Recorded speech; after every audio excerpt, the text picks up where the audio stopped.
BC and Rutgers play on Saturday, but what are the three keys that Boston College needs to focus on to defeat the Scarlet Knights in Chestnut Hill? We'll get into it on today's Locked On Boston College. You are Locked On Boston College, your daily podcast on the Boston College Eagles, part of the Locked On Podcast Network, your team every day.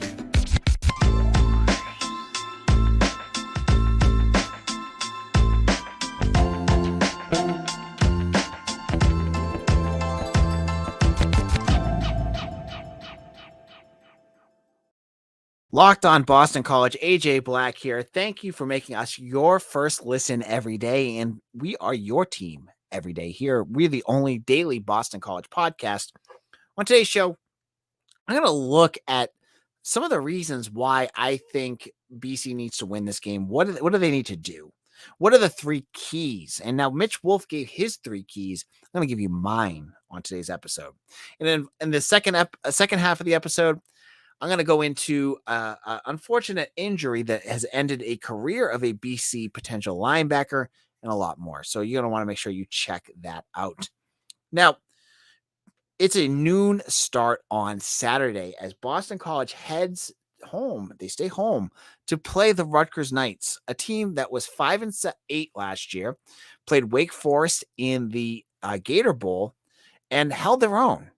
Now, what does BC need to do to win this game? It's a 7.5 point spread, 7 if you look at some books. What do they need to do? Now, if you're on YouTube right now, you're looking and you're saying, okay, they have to, first of all, they need to stop the Rutgers offense. That's an easy one. But what I'm going to say here is they need to get off the field on defense. Rutgers does not have a very overwhelming offense. Now, they added Taj Harris, a very good wide receiver out of Syracuse. But look at that quarterback room. Jeff Hafley, this week, he praised all three quarterbacks, as every coach should that is a good coach. That's not Lane Kiffin, who would say something to flame them out. He just said they were great. You look at the quarterbacks. You have Gavin Wimsatt, who is a true redshirt freshman. Good potential. Is he there yet? I don't think so. Noah Vedral, 7 touchdowns, 7 interceptions last year. Is he that big of a big difference maker? No. And their third quarterback. What they need to do for Boston College is they need to pressure these quarterbacks. And do they have the guys to do that? Now, BC released their 2 deep on Tuesday that included Marcus Valdez, Sheeta Salah, or Donovan Azaraku at the other defensive end position, along with Cam Horsley and Chibuzi Onwuka. Now, if you're looking at that, you're like, oh, that's the same defensive line that BC has been trucking out for a while, especially if it's Salah. I think BC needs to do some different things here up front to get some pressure, because if BC can put some pressure on Rutgers, they can get some big plays, and that's what they need. They need to get this offense off the field fast. And when you're looking at what they can do, limiting third down success is going to be huge, because if Vedral's the starter going into this game, he's a mobile quarterback, and he may not be the best thrower in the world, but if he's able to tuck it and run when he needs to, Boston College, who has shown in the past that they struggle against mobile quarterbacks, could be in trouble. So I think it's a combination of pressuring the quarterback, but also containing them, getting them to not tuck it and run, and being able to keep them in the pocket will be important. So I am looking right now. I am looking at BC and saying, okay, Salah, Valdez, Azaraku, keep Vedral in that pocket. Make him uncomfortable, but don't let him run for that first down. That will be a huge key to this game. Nothing's going to be more deflating for Boston College if they hold tight on first and second down, and then on third down, Vedral finds a hole and runs for 8 yards for a first down. That is going to be a backbreaker for BC's defense. So they need to be better at that. They need to be able to keep him and contain him. And if it's Wimsatt or the third quarterback for the Scarlet Knights, then they need to be able to do what they need to stop them. Wimsatt could be he could be a bigger issue with his feet. I want to make sure the BC is ready for everything that they have here. I want to make sure the key to this game, the big one here is that they do not allow Rutgers to run for those first downs, that they are forced to try to do it the hard way. I've been if you go to my Twitter account, I'm on like 7 Rutgers podcasts. I am like everywhere right now. There's not a lot of, I'm on the Rutgers pregame show. I'm on the Rutgers student pregame show. I'm on the Believe channel. I am on some independent podcasts. And I have said all along that I think BC is going to win this game, but they can't be sloppy. And third down on defense is a potential for BC. They have to not allow Rutgers to catch their second breath, because I know Rutgers fans are listening to this right now. They're not going to say that this is a big game for them, but it absolutely is. This is not Ohio State. This is a game they can win. Rutgers is not beating Ohio State or Michigan. They want this win bad. So they're going to play, balls out in this game. They're going to try to do what they can to win it. And so BC's got to be consistent in how they stop them. You cannot give them second and third breaths throughout the game. And I worry, I've seen Halfley do this before where that happens. So that's going to be a key to this game. In a moment, I'm going to give you the second and third key to my potential path to victory for the Boston College Eagles. Now, BetOnline is your number one source for all your pro and college football betting needs and sports info this season. Find all the latest football developments, game matchups, news, and podcasts, including this year's opening week's matchups. You want the BC odds? 7 or 7.5 points, depending on when you find it. Head on over to BetOnline. You can make those bets now. It's an easy, safe way to do that. BetOnline is also all your sports wagering information, including live betting, esports, and scores. If you're watching the game and you're like, oh, BC's gonna run away with this in the second half, you can head over to BetOnline and get second half odds. Those are fun too. The fastest and easiest way to check in on all your favorite sports and events, including Major League Baseball, MMA, boxing, and golf. Head over to the website device to learn more about the trends in action. BetOnline. The game starts. This is Locked On Boston College. AJ Black giving you the 3 keys to Boston College's game against Rutgers. Now, I have been called everything in the book about this game. Rutgers fans are in my comment section calling me a honk, me a homer. I can handle that. That's the fun of this. I want to, if you're listening, if you are a Rutgers fan, I want to give you a shout out right now, because you guys are showing that you are one of the more animated fan bases BC has played in years. There's not a lot of BC podcasts out there. You guys all look it up and you find me. You have shown that you are animated. You are passionate about your team. And I want to shout you out for that. Now, keys to victory. We just talked about the defense getting off the field. That's an important one. Second, the offense can't be stupid. That's it. That's a simple way to put this. Phil Jurkovec and that offense, they can't make stupid plays. Jurkovec is a smart quarterback in a sense. On the other sense, he is a smart quarterback who gets himself hurt a lot because he can't get he likes to extend plays, and he doesn't go down when the play looks like it's over. So BC, one of the things I want to watch for is Jurkovec not making any dumb turnovers. Rutgers has some very, very talented defensive backs. Max Melton is, on the earlier episode, I said he's not good enough to stop Zay Flowers, and I'll stick with my presumption here. He is not good enough to stop Zay Flowers here. However, he's good, and he can make Phil Jurkovec pay if Jurkovec makes a mistake here. So see needs to be smarter. They need to prevent dumb mistakes. Those years of 2020 when Jeff Hafley's team would make a mistake to let a team like Texas State jump out to an early lead. They can't do that against Rutgers. So ball security is important here.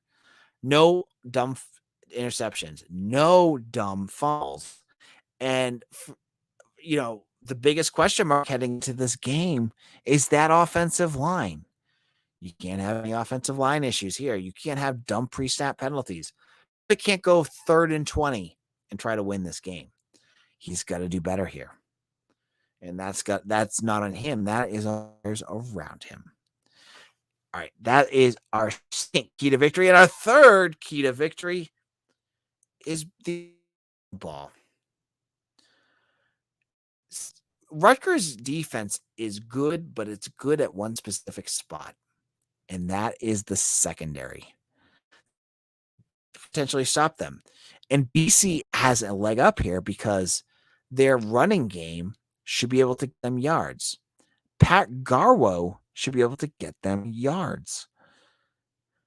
And I love that.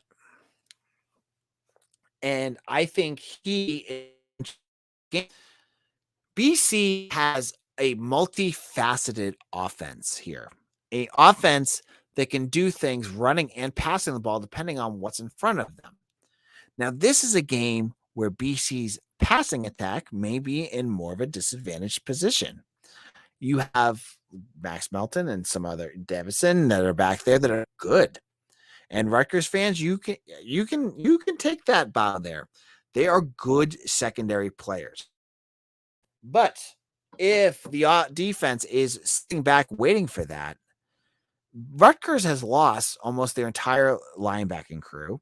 They lost their starting defensive end, led the team in sacks.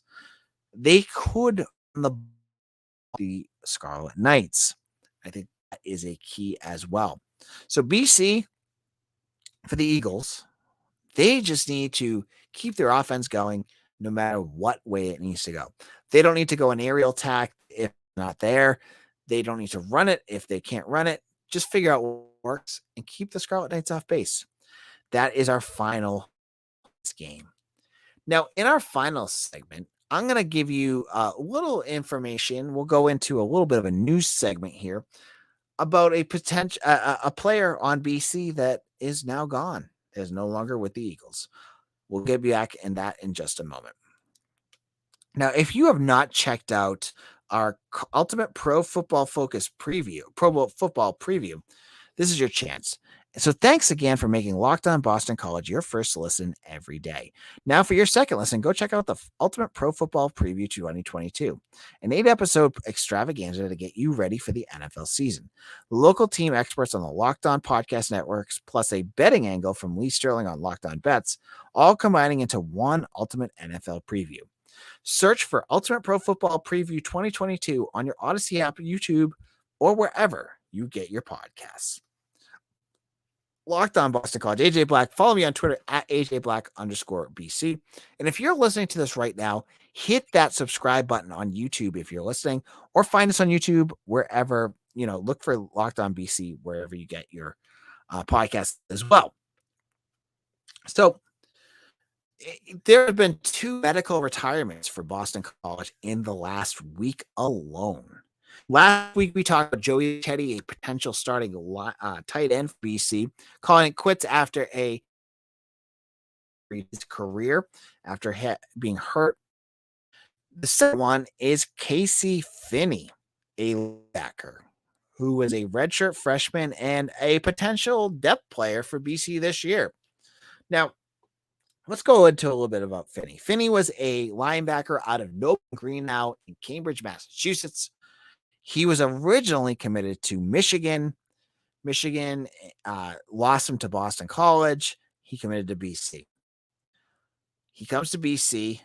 Last year he didn't play. Then he goes on to have some strong spring practices. You heard his name a bunch. He was pretty strong as well during the spring game.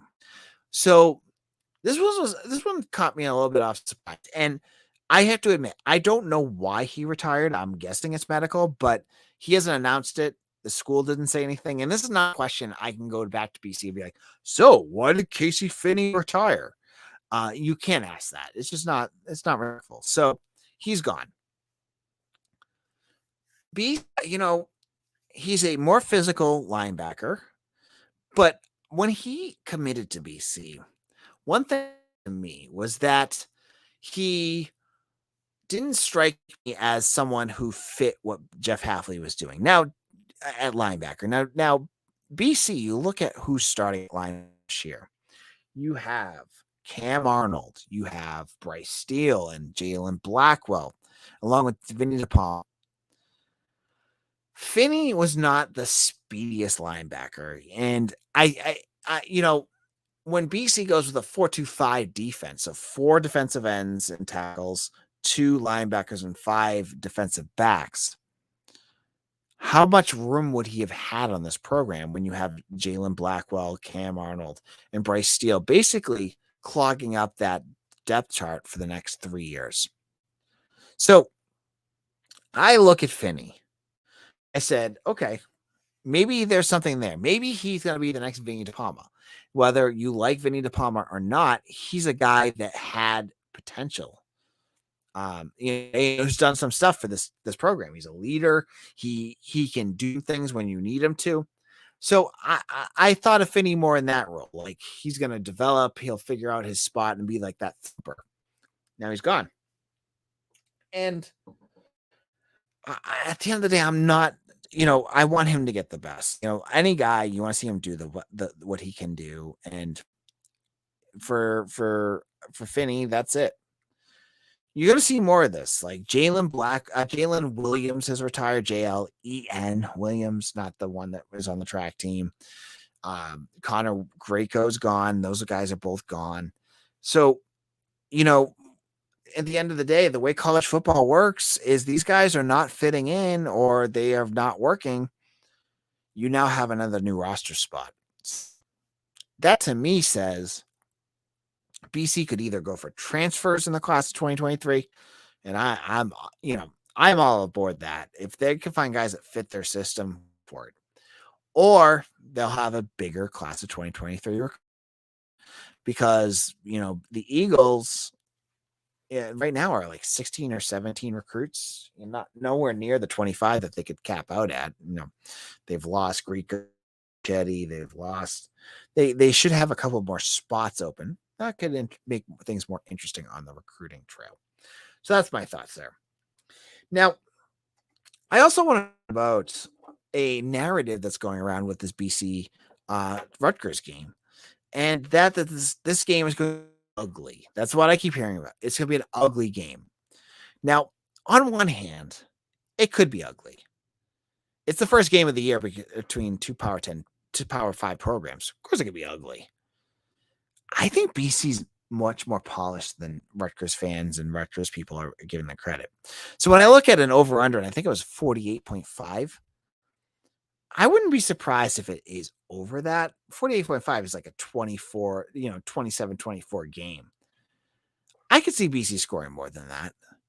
I think BC could be more polished than that. So I'm not buying into this whole it's going to be an ugly game, because BC has much more talent on offense to make this not an ugly game. Going to that offensive line, are they serviceable? Okay. That's my big key. All right. So on tomorrow's show, it is our big prediction show. I'm going to give you my prediction of this game. If you've been listening, you probably guessed who I have predicted winning, but you don't know how much I'm going to have them predicted to win.